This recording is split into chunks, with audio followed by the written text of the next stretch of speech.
Hello everyone, today we'll be learning about women entrepreneurships and the problem of women entrepreneurships and the future problems of women entrepreneurships. So let's go with the definition.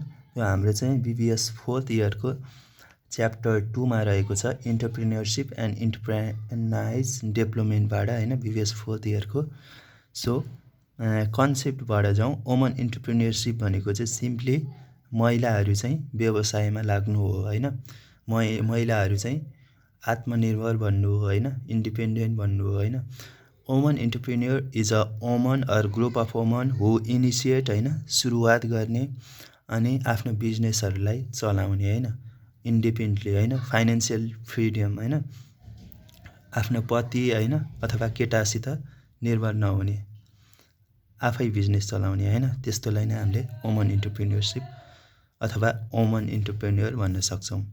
अब यसको लागि चाहिँ हामीले Namrata Shrestha actress Namrata श्रेष्ठलाई हामीले एकदम राम्रो example हैन उहाँकै एक्जाम्पलबाट हामीले यो पुरै कन्सेप्ट बुझ्ने छौं हैन। Namrata Shrestha is the best example of woman entrepreneurship हैन she is running firstly she was going through a depression and she opened up about her depression. That is a initiative हैन एउटा सुरुवात हैन खुलस्त भनिन् र डिप्रेसन भए पनि उहाँ चाहिँ बिजनेस चाहिँ चलाउनु भयो हैन she start or initiate to be a woman entrepreneurships even though she is battling depression हैन भए पनि उहाँ चाहिँ एउटा के रे आर्टिक बार अथवा कफी सपको चाहिँ एकदमै राम्रो ओनर हुनुहुन्छ हैन एकदम राम्रोसित चलिरहेको छ आर्टिक बार र कफी सप नम्रता श्रेष्ठको हैन। अब मैले भने नम्रता श्रेष्ठ चाहिँ वुमन एन्टरप्रेन्योरशिपको एकदम राम्रो एक्जाम्पल हो हैन। अनि अब डिफिनेसन चाहिँ हाम्रो एन्टरप्रेन्योरशिप वुमन एन्टरप्रेन्योरशिप अनि एन्टरप्रेन्योर हैन सबैको लागि एउटै नै हुन्छ हैन कन्सेप्ट एउटाको बुझिसकेपछि अथवा एन्टरप्रेन्योरशिपको कन्सेप्ट बुझिसकेपछि सबैको लागि एउटै डिफिनेसनले काम गर्छ हैन। अब यो चाहिँ अलिकति लामो पनि हुन सक्छ तर यो बुझ्यो भने एकदम सजिलो छ हैन। वुमन एन्टरप्रेन्योर्स हैन entrepreneurship is the process of creating something new with value by devoting necessary time and effort हैन एउटा त्यसलाई चाहिने एउटा समय र एउटा सङ्घर्ष हैन त्यो चाहिँ समय र एउटा साधना हो त्यो चाहिँ दिएर केही नयाँ बनाउने हैन केही नयाँ स्टार्ट गर्ने त्यो एन्टरप्रेन्योरशिप हो र यसमा चाहिँ रिस्क पनि लिनु पर्यो के रिस्क लिनु पर्यो त्यो रिस्क चाहिँ अब हाम्रो फाइनान्शियल मनीसित रिलेटेड पनि हुन सक्छ हैन अब सोशल रिस्क हैन सोसाइटीले के भन्ला अब सोशल रिस्क एन्ड अनसर्टेनिटी त्यस्तो अनि मानसिक रिस्क हैन त्यस्तो हुन सक्छ र त्यो बिजनेस चलाइसकेपछि अथवा एन्टरप्रेन्योरशिपबाट चाहिँ हामीले के पाउँछौँ रे त पछि लास्टमा चाहिँ मनी अथवा हाम्रो पर्सनल स्याटिस्फ्याक्सन एउटा हैन स्याटिस्फ्याक्सन चाहिँ पाउँछौँ रे। अब यही डिफिनेसनले सबैलाई तीनवटालाई काम गर्छ एउटा वुमन एन्टरप्रेन्योरशिपलाई नि काम गर्यो यसलाई नि काम गर्यो र एन्टरप्रेन्योरलाई नि काम गर्यो हैन। र अब वुमन एन्टरप्रेन्योरशिपमा चाहिँ नम्रता श्रेष्ठबाट पनि लिन सक्छौँ हैन। Woman entrepreneur or woman entrepreneurship is a woman or a group of woman who initiate हैन सुरुवात गर्यो हैन उसले चाहिँ सुरुवात गर्यो अनि आफ्नो बिजनेसलाई अर्गनाइज गर्यो र रन अ बिजनेस एन्टरप्राइज हैन एउटा महिला भएर पनि राम्रो उद्यमी अथवा बिजनेस चाहिँ एकदम राम्रो चलाउने भयो हैन नम्रता श्रेष्ठबाट नि भयो त्यो डिफिनेसन बुझ्नको लागि चाहिँ यसरी नै मिल्न सक्छ हैन because C took a initiative हैन सुरुवात गरिन् हैन अनि त्यहाँबाट बिजनेसलाई एकदम अर्गनाइज म्यानेज गरिन् होइन, अनि बिजनेसलाई राम्रोसित चलाइन् होइन, त्यो हो। अब उहाँको चाहिँ एउटा बार के अरे एटिक बार भन्ने छ र अर्को चाहिँ कफीसित रिलेटेड होइन, एकदम राम्रो बिजनेस छ होइन। त्यसको साथसाथै एक्ट्रेस पनि हो पहिलाको होइन। अब चाहिँ यो वुमन इन्टरप्रिन्योरसिपको डिफिनेसन हामीले यही इन्टरप्रिन्योरसिपबाट मिलाउन सक्छौँ। यो चाहिँ the process of creating something new with सबै त्यही राखिदिने, लास्टमा चाहिँ बाई अ वुमन भनेर लेखिदिने होइन। Reward of monetary and personal satisfaction by a woman is known as woman entrepreneurship भनेर निकालिदिने होइन। यही हो। र यो कन्सेप्ट अलिकति बुझेपछि, डिफिनेसन बुझ्यो भने आफैले बनाएर लेख्दा पनि हुन्छ होइन, यही कण्ठ गर्नुपर्छ भन्ने छैन होइन। अनि इन्टरप्रिन्योरमा चाहिँ इन्टरप्रिन्योर भनेको नि के त, इन्टरप्रिन्योरसितै रिलेटेड हो होइन, इन्टरप्रिन्योरसिपसितै। अनि यसमा चाहिँ इन्टरप्रिन्योर इज अ पर्सन, एउटा मान्छे हो होइन, हु क्रिएट समथिङ न्यू। अब यति चाहिँ अगाडि राखिदिने, त्यसपछि हु क्रिएट समथिङबाट लास्टसम्म सबै एउटै हुन्छ होइन। र अब चाहिँ हामी वुमन इन्टरप्रिन्योरसिपको प्रब्लमहरू होइन र फ्युचरमा के च्यालेन्जेसहरू, के अप्ठ्यारोहरू आउन सक्छ त्यो हेरौँ। र वुमन इन्टरप्रिन्योरसिपको धेरै प्रब्लमहरू छ होइन अहिले पनि। अब वुमन, अब केटी मान्छेहरू भनेको चाहिँ मेनली चाहिँ घरको होइन चारवटा वालमा चाहिँ बाउन्ड छन् होइन, घरभित्रै काम गर्नुपर्छ भन्ने एउटा मान्यता छ होइन। केटा मान्छे चाहिँ बाहिर काम गर्ने, अनि केटी मान्छे चाहिँ घरको परिवारलाई हेर्ने होइन, अनि घरकै कामहरू मात्र गर्ने, त्यस्तो ऊ छ होइन समाज। अब यसमा फर्स्ट समस्या भनेको, फर्स्ट प्रब्लम भनेको lack of finance and capital नै हो होइन। चाहे त्यो रुरल इन्टरप्रिन्योरसिप भन्यो अथवा सामान्य इन्टरप्रिन्योरसिप भन्यो अथवा वुमन इन्टरप्रिन्योरसिप नै किन नहोस् होइन, जेमा पनि पैसा त चाहियो नि होइन, पैसा नभई केही पनि हुँदैन यहाँ होइन। अनि तर केटी मान्छेहरूसित प्रायः अब त्यस्तो पैसाको स्रोत नै हुँदैन क्या होइन।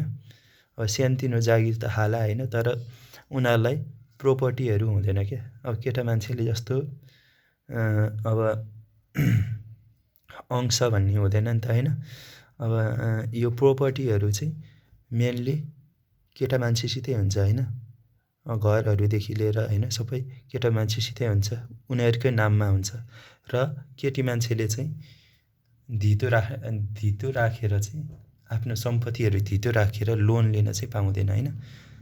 लोन लिने त्यस्तो अपर्च्युनिटी हुँदैन होइन, त्यही भएर पैसा अलिकति हुँदैन वुमन मेनली केटीहरूसित होइन। अनि अर्को भनेको हाई कम्पिटिसन। अब एउटा प्रब्लम त पैसा पनि अलिकति अभाव हुन्छ होइन, क्यापिटलको अभाव हुन्छ। अब क्यापिटलले नै हो सबै गर्ने भनेको होइन। अब क्यापिटल नै नभएपछि अब त्यसलाई प्रोडक्टलाई एडभर्टाइज गर्ने होइन, अनि सही मार्केटमा पुर्याउने, अनि राम्रो कामदारहरू ल्याउने, अब त्यो त पैसा नभई हुँदैन नि होइन। त्यो नभइसकेपछि अलिक राम्रो कम्पिटिसन हुँदैन, कम्पिटिटर होइन, कम्पिट गर्न सकिँदैन क्या मार्केटमा होइन। अनि अर्को problem limited mobility. Limited mobility भनेको चाहिँ केटी मान्छेहरूलाई मेनली घरबाट बाहिर धेरै समय बितायो होइन, घरभन्दा बाहिर धेरै समय बितायो भने समाजले अलिकता कुरा काट्छ होइन। अनि त्यस्तो अब राम्रो मान्दैन क्या सोसल्ली पनि, सोसल नर्म एन्ड भ्यालुबाट होइन। अब धेरै अबेरसम्म नि बस्नु मिलेन बाहिर होइन। अनि त्यहाँबाट मेनली चाहिँ केटी मान्छेहरूलाई चाहिँ घरभित्रकै कामहरूमा चाहिँ बढी प्राथमिकता दिइन्छ होइन। त्यही भएर मोबिलिटी अथवा बाहिर त्यति चहलपहल गर्न मिलेन होइन, त्यो पनि भयो एउटा। अनि अर्को भनेको फ्यामिली रिलेसनसिप 4 मा है। एउटा मेन प्रब्लम भनेको family relationship or difficult to balance work and business हैन, बिजनेसेस एन्ड फ्यामिली हैन। अब कामलाई अथवा आफ्नो बिजनेसलाई र परिवारलाई त्यो समय मिलाउन अलिकता अप्ठ्यारो हुन्छ क्या। त्यही भएर प्राय केटी मान्छेहरू घरभित्रै बस्छन् हैन। अब बुढा चाहिँ बाहिर काम गर्न जान्छ, केटी मान्छे घरभित्रै अब बच्चाहरूलाई हुर्काउने हैन, अनि भाँडाहरू माझ्ने, घरको सरसफाइ गर्ने त्यस्तै काममा उ गर्छ। र फ्यामिली रिलेसनसिपमा अनि केटा मान्छेहरूले प्राय केटी मान्छेहरूलाई उनीहरूले बिजनेस गरेको पनि मन पराउँदैन हैन, त्यही हो। र अर्को problem lack of skill and education. केटी मान्छेहरूले अब यहाँ त नभनौँ हैन, तर गाउँघरतिर चाहिँ एजुकेसन त दिँदैन हैन, एजुकेसनै दिँदैन। अनि उनीहरूलाई चाहिँ अब फर्मल शिक्षा त हुन्छ, तर टेक्निकल नलेजहरू जस्तै अब म्यानुफ्याक्चरिङ हैन, आइटी सम्बन्धी अनि कन्स्ट्रक्सन स्किलहरू चाहिँ हुँदैन हैन, त्यो पनि ल्याक गर्छ केटीहरूले। र अर्को प्रब्लम मेल डोमिनेटेड सोसाइटी हैन। As we all know our society is a male dominated society where male are taken as superior हैन, they are taken as superior, and it is said that women are made to work for home हैन and her family। घरभित्रको काम गर्नको लागि नै केटी मान्छे हो भनेर त्यस्तो उ छ हैन। अनि त्यही भएर हाम्रो चाहिँ पुरुष प्रधान देश छ, यो कारणले पनि अलिकता समस्या हुन्छ। अनि अर्को last problem lack of risk bearing capacity. अब केटी मान्छेहरूमा अब त्यो सोसाइटीले गरेर हो कि केले हो हैन, तर एउटा रिस्कदेखि एकदम डराउँछ हैन, अनि रिस्कदेखि डराउँछ, अनि अब केही बिग्रिन्छ कि भन्ने डराउँछ। डिसिजन मेकिङमा पनि अलिकता विक नै हुन्छ हैन। अब अर्को प्रब्लम यस्तोमा चाहिँ यो के कारणले हुनसक्छ भने फ्यामिलीले पनि अलि साथ दिँदैन हैन, त्यो पनि होइन। र अब चाहिँ यही पोइन्टहरूलाई हामीले मिलाएर फ्युचर च्यालेन्जेस अफ वुमन इन्टरप्रिन्योरसिप हैन, च्यालेन्जेस फ्युचरमा अब भविष्यमा चाहिँ के च्यालेन्जेसहरू आउन सक्छ त वुमन इन्टरप्रिन्योरसित रिलेटेड हैन, र त्यसको सोलुसन के होला हैन, त्यो पनि हेरौँ। एउटा भनेको फाइनेन्सिङ एन्ड क्रेडिटेबिलिटी हैन। अब यो चाहिँ हामी सबै नम्रता श्रेष्ठबाट लाई बेस मानेर हामी यो पोइन्टहरू चाहिँ सम्झिनेछौँ है त सबै। एउटा फाइनेन्सिङ एन्ड क्रेडिटेबिलिटी हैन, यो भनेको चाहिँ सिम्पली पैसाको हैन, पैसा नहुन सक्छ पछि भविष्यमा पनि, किनभने तिनीहरूसित त अब धितो राख्नको लागि हैन, धितो राखेर लोन लिनको लागि त सम्पत्तिहरू केही हुँदैन हैन। त्यही कारणले अब पैसाको अभाव हुन सक्छ। अब नम्रता श्रेष्ठको केसमा चाहिँ के भयो भने ऊ चाहिँ बच्चैदेखि नै म्युजिक भिडियोहरू गर्ने, फिल्महरू गर्ने हैन, त्योबाट चाहिँ उसले पैसा जम्मा गरेर उसले आफ्नै बिजनेस चलाइरहेको छ हैन, त्यो भयो। अब त्यो सबैमा नहुन सक्छ हैन। अब फ्युचरमा पनि फाइनेन्सिङ अथवा कसैले ऋण नदिन सक्छ, किनभने उसित त धितो राख्नको लागि केही पनि छैन हैन, त्यो एउटा प्रब्लम भयो। अर्को भनेको balancing business and family life हैन। बिजनेसलाई र अब वर्कलाई हैन, बाहिरको काम र परिवारको हैन उसमा समय नमिलाउन सक्छ हैन, ब्यालेन्स नहुन सक्छ हैन। तर Namrata she is able to give time for her father and mother and also to her business हैन। उसले चाहिँ बिजनेसलाई पनि उत्तिकै टाइम र फ्यामिलीलाई पनि उत्तिकै टाइम गरेर ब्यालेन्स गरिरहेको छ हैन। त्यसरी गरौँ हैन। अनि अर्को फ्युचरमा आउन सक्ने प्रब्लम फियर अफ सक्सेस हैन। अब वुमन अथवा महिलाहरू चाहिँ जेनरली अलिक कन्फिडेन्ट अलि हुँदैन हैन। अनि अलि डराउने हैन, केही बिग्रिन्छ कि भनेर। अब त्यो पनि एउटा समस्या हो हैन। अब Namrata Shrestha, she was brave, strong and confident हैन। She built her own business. अनि बिङ डिसिसिभ हैन, डिसिजन मेकिङमा पनि अलिकति समस्या हुन्छ। राइट डिसिजन महिलाले लिन नसक्ला हैन। त्यो पनि हो हैन। अब नम्रता श्रेष्ठको केसमा हैन, she took a right decisions हैन, राइट डिसिजन फर बिजनेस हैन, करियर जे भने पनि हैन। अनि ल्याक अफ रोल मोडल, धेरै महिलाहरू चाहिँ रोल मोडल अथवा केही सपोर्ट गर्ने मान्छेहरू हैन, परिवारहरू भेट्दैनन् हैन अथवा पाउँदैनन्। अब नम्रता श्रेष्ठको केसमा चाहिँ उसको फ्यामिलीले चाहिँ उसलाई फाइनान्सियल अथवा पैसाले सपोर्ट नगरे पनि एउटा साथ चाहिँ दिएको थियो हैन। उसको कामलाई चाहिँ सहयोग साथ दिएको थियो हैन।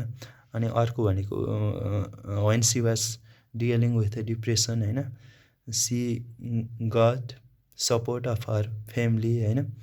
अनि सुरुवातको दिनहरूमा चाहिँ आलोक नेवाङ भन्ने ऊ चाहिँ रोल मोडल भएको थियो हैन। त्यस्तो रोल मोडल चाहिँ सबै केटी मान्छेहरूले नपाउन सक्छ, त्यसरी नै गरौँ हैन। अनि बिल्डिङ अ सपोर्टिभ नेटवर्क हैन।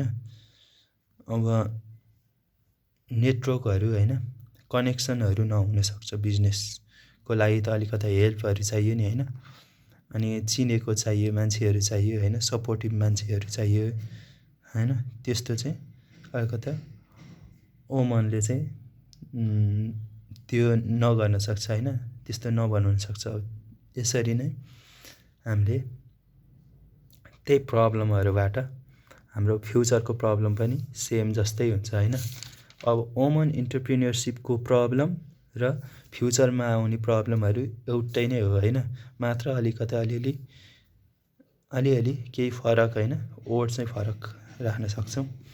र अब सक्सेस फ्याक्टर भनेको यो पनि अब यही पोइन्ट अघि हामीले गरेकै पोइन्टहरूबाट मिलाएर लेख्ने हो हैन। अब यसमा चाहिँ के कारणले चाहिँ सक्सेस हुन्छ त, वुमन एन्टरप्रेन्योरसिपलाई चाहिँ डेभलप के कारणले हुन सक्ला त हैन। एउटा भनेको वुमन इम्पावरमेन्ट हैन, वुमनहरूलाई चाहिँ अलिकति हौसला दिने हैन, साथ दिने हैन, अघि बढ्नको लागि प्रोत्साहन दिने हैन, व्यवसाय गर्नको लागि प्रोत्साहन दिने, घरभित्र मात्र सीमित नहौ हैन, बाहिरको कामहरू पनि गर भनेर परिवारले पनि प्रोत्साहन दिने हैन। त्यस्तो हुनुपर्यो वुमन इम्पावरमेन्ट। अनि अर्को ट्रेनिङ एन्ड एजुकेसन हैन, राइट ट्रेनिङ हैन, ट्रेनिङ एकदम राम्रो चाहियो हैन, एजुकेसन पनि चाहियो, स्किल डेभलपमेन्ट पनि हुनुपर्यो हैन। अनि कम्पिटेन्सी डेभलपमेन्ट पनि जरुरी छ। कम्पिटेन्सी भन्नाले अब स्किलहरू जस्तै कम्युनिकेसन स्किल हुनसक्छ, डिसिजन मेकिङ हुनसक्छ, लिडरसिप हुनसक्छ हैन। त्यही कारणले चाहिँ हाम्रो सक्सेसमा अलिकति हेल्प गर्छ हैन।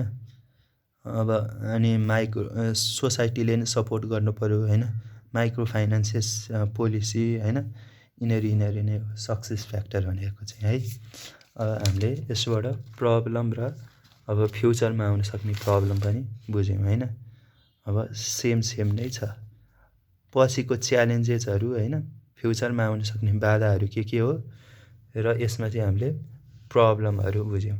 अब बाधा भनेको त सिम्पली यिनीहरू प्रब्लमहरू नै फ्युचरमा आउँछ नि त हैन, यही नै बाधा भयो नि हैन। यसलाई नै लेख्दा पनि हुन्छ, मार्क्स आउँछ है। हस्, धन्यवाद।